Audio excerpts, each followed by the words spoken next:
Hi guys! Good evening po sa lahat. So, ang topic po natin ngayon is about dun po sa aking hysterectomy operation.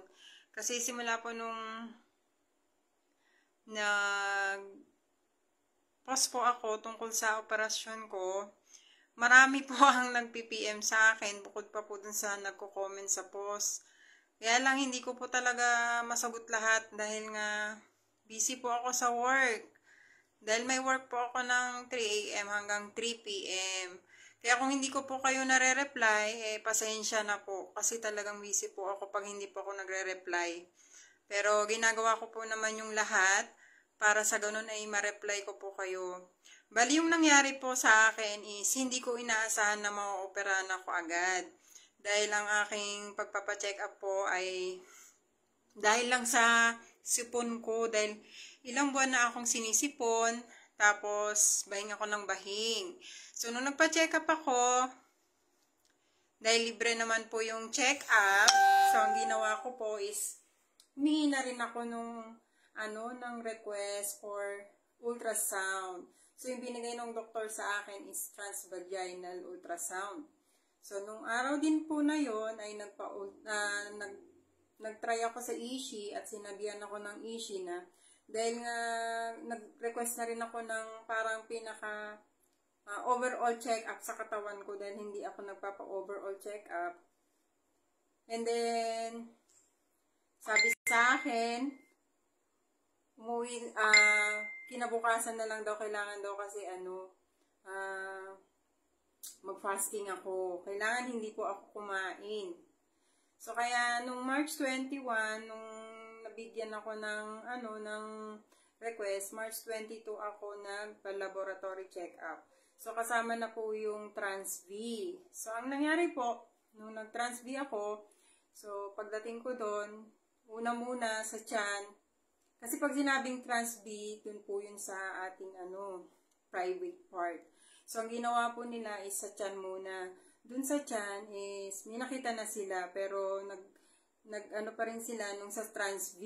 So, nung tin-Trans-V po ako, dun na po nila nakita na, hala ma'am, bakit hindi nyo po alam ito? Malaki na po, hindi nyo po nakakapa. So, actually po, itong partner ko, mahilig po yung magkapa-kapa sa mga kung anong masakit. Nung one time, nakapanga niya po yung tiyan ko na bakit may matigas. Kaya sabi ko lang, wala yan, pantog ko lang yan, naiihilang ako. Yun. Yun ang ko. Tapos, ang nangyayari, pag may mens po ako, talagang bumubuhos, parang umiihi ako ng dugo. Monthly man akong nagme-mens, tapos ganun. Tapos minsan, hindi ako magme-mens ng ilang buwan, parang patak-patak lang, ganun. Tapos sa susunod na buwan, sobrang lakas, ganun.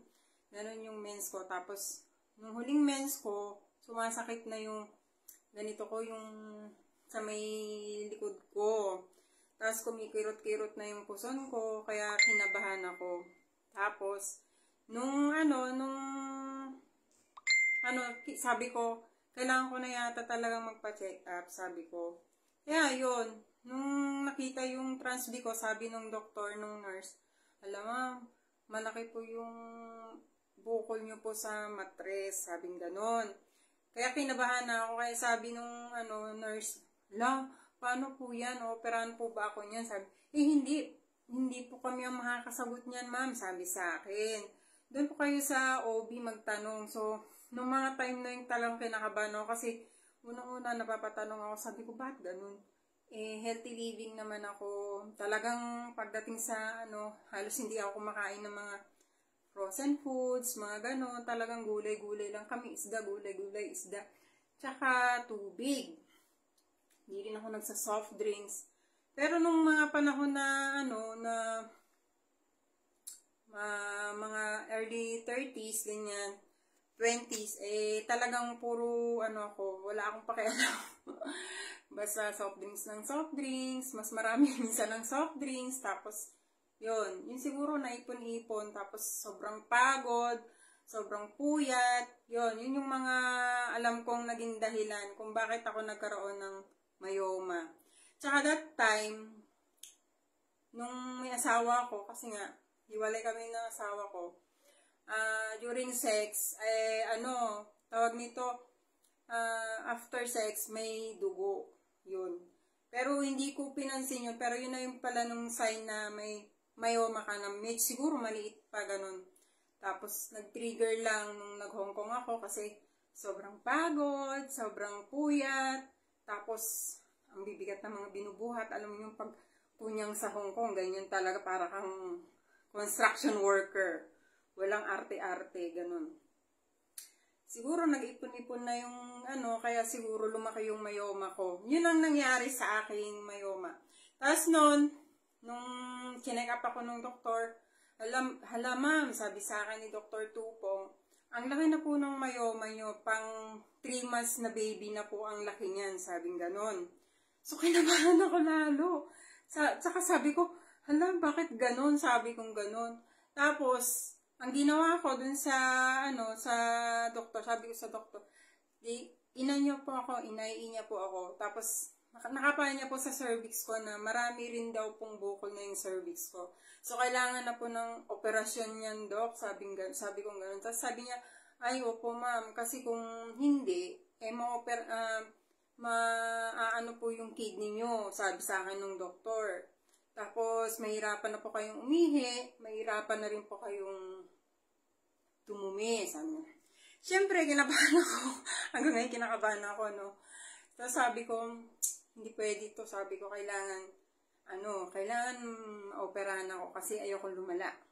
Kasi maraming ang namamatay na yung mga cancer. Yun na yung mga naisip ko. Tapos, March 22, nung nalaman ko na gano'n. Tapos, pinayos yung papel ko. Tapos, sabi ng doktor, huwag kang kabahan, kaya mo yan. Tapos, natakot ako, hindi ko alam kung paano ko sasabihin sa mga anak ko. Hello, mamatay na ako. Sabi ko gano'n. Tapos, nag-iyakan na kami ng kasama ko. Pero, sabi ko, hindi, lang to, sakit lang to, sabi ko. Tapos yun, March 26, ni-schedule ako ng doktor. Tapos sabi,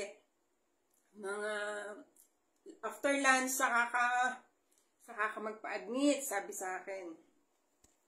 Tapos yan, nagpabit ako ng March 26, mga 1:30, nag-start na yung hindi ako kakain. Tapos 8 o'clock ng gabi, yon, inoperahan na ako. Dinala na ako sa operating room.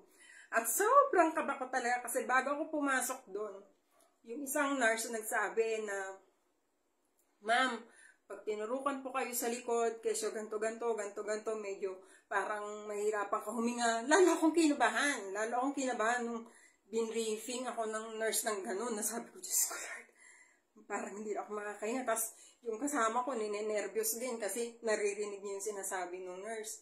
Pero sabi ko, Lord, bahala ka na. Sabi ko. Tapos bago ako masalang doon, nag-message ako sa anak ko. Sabi ko, kung ano yung mangyari sa akin, kung ano yung sinabi ko. Kumbaga parang nagpaalam ako. Pero sabi ko, Lord, ikaw nang bahala. Sabi ko. Tapos yun, nung pinasok ako, ang dami nila. Kasi yung mga practice students na nurse, parang pinapakita sa kanila kung paano operahan ng may myoma, ganun. Tapos, pinatalikod na ako. Tapos, ini-imagine ko yung sinasabi nila na, yung sa mga nasa-cesarean, ganun, yung malalaki ang karayom na ituturok sa likod.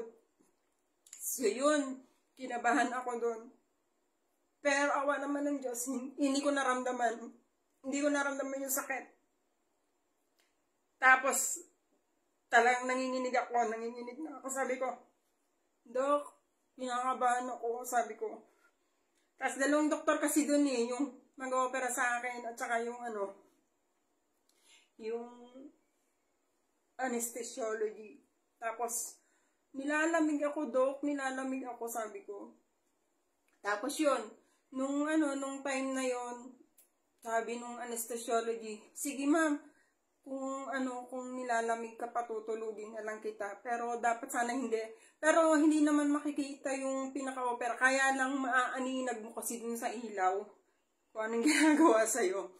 Tapos ang unang gagawin, tatapik-tapikin muna yung tiyan mo kung meron ka pang nararamdaman. Tapos tatapik-tapikin din yung mga legs mo kung may nararamdaman ka hanggang sa yung itcha-itcha na nila hanggang sa wala ka nang maramdaman. So, yun yung huli kong naramdaman. Tapos, wala na akong naramdaman kasi pinatulog na nila ako. Tapos, nagising na lang ako ng siguro bandang 1:00 yun kasi 8:00 ako ng gabi pinapasok. 1:00 ng madaling araw. Para kung alam yung parang naka-drugs na hindi ko alam kung anong nararamdaman ko. Tapos sobrang kapi ng mukha ko. Tapos kinakausap ako ng nurse pero hindi ko maimulat yung mata ko. Kasi siguro sobrang pagod. Sobrang takot. Hindi ko alam kung anong nararamdaman ko nung time na yun. Tapos, ma'am, pirma ka dito, pirma ka doon. Sabi ng nurse. Basta naririnig ko lang siya pero hindi ko minumulat yung mata ko. Parang hindi ko alam kung anong nararamdaman ko kung pagod ako or ano. Tapos pumirma ako. Ma'am, yung pirma mo na yan is katunayan na binigay na po namin sa inyo yung yung nakuha po sa tiyan nyo, yung myoma. Sabi, sige, kung ano man yan, sige lang. Kasi hindi ko alam kung anong nararamdaman ko, sabi ko.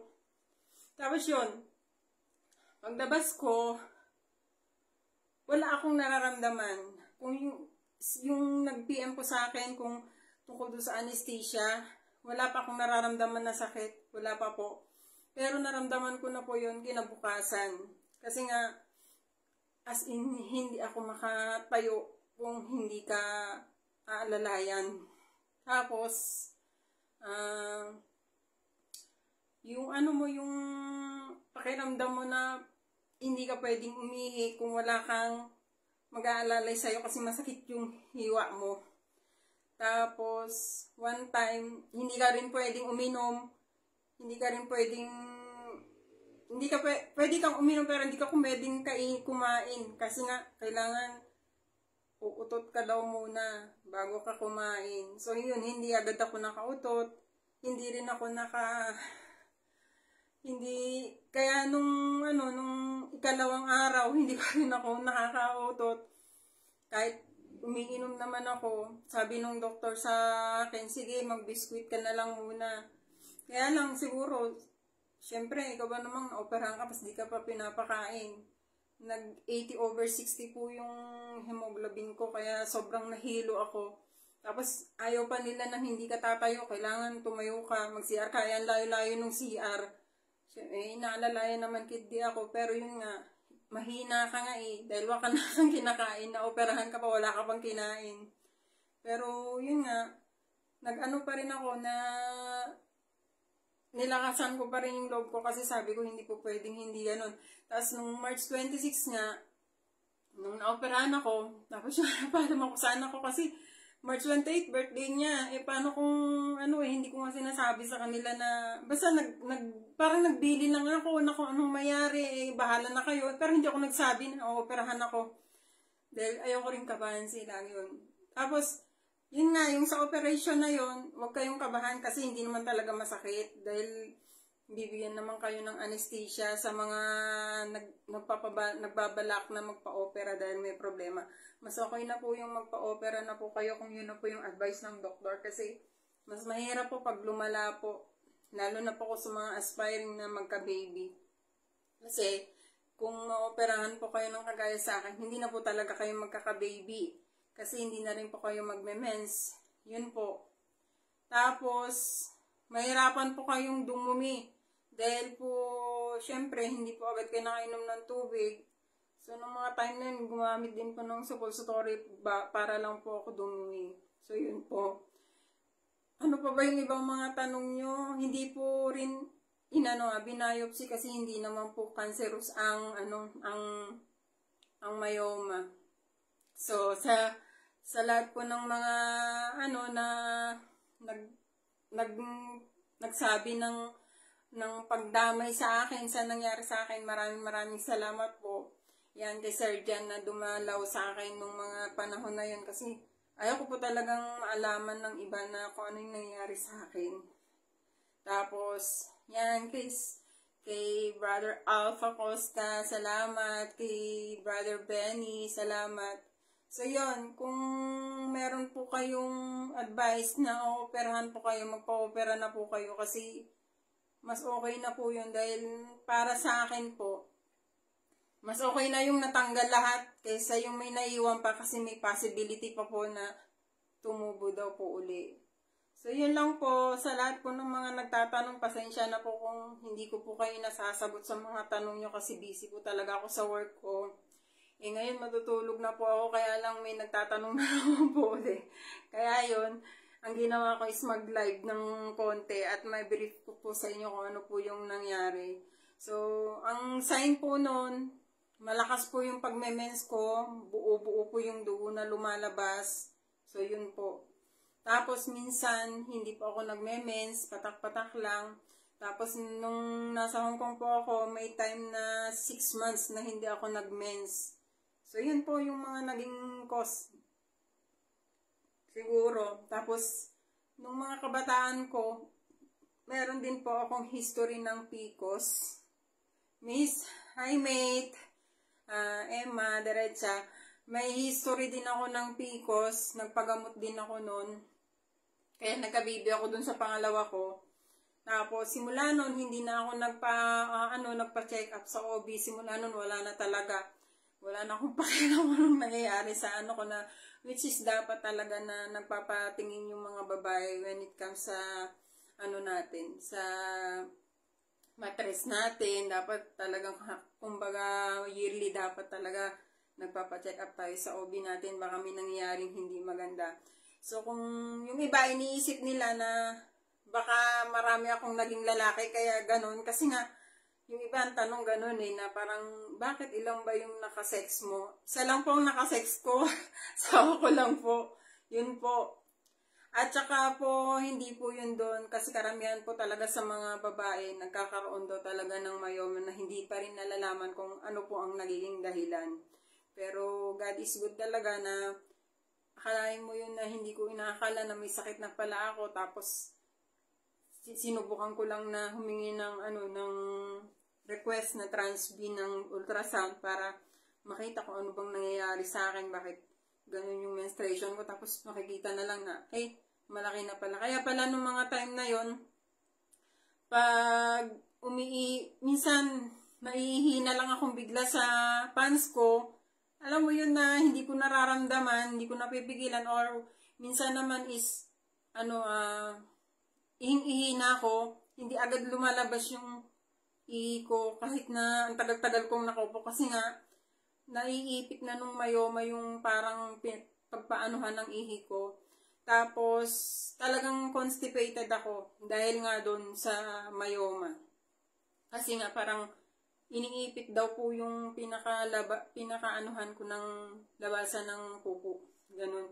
Kaya sabi ng OB, kung papatagalin nyo po yan, ma'am, mas po kayo, mahirapan po kayo, maapektuhan po yung kidney nyo.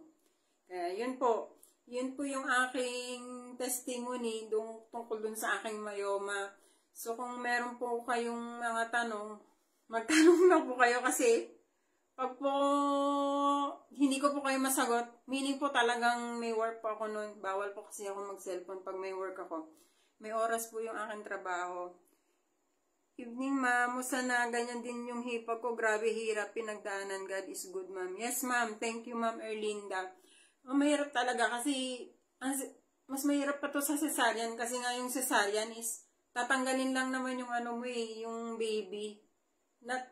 Ito kasi talagang tatanggalin yung mattress mo, yung ovary mo, yung cervix mo. Yun po ang abdominal hysterectomy. Kaya, yun. Mas mahirap po, mas malaki ang binat. Masama po talaga ang magbuhat. Kasi kahit hanggang ngayon, hindi po ako nagbubuhat ng mabigat. Tapos, minsan humahapdit siya lalo pag malamig ang panahon. So, yun po. Tapos, kung may mister po kayo, bawal po talaga makipag-sex muna dahil nga, syempre, sariwa pa po. So, yun lang po ang masasabi ko. God bless din sa iyo, mate, Emma Derecha.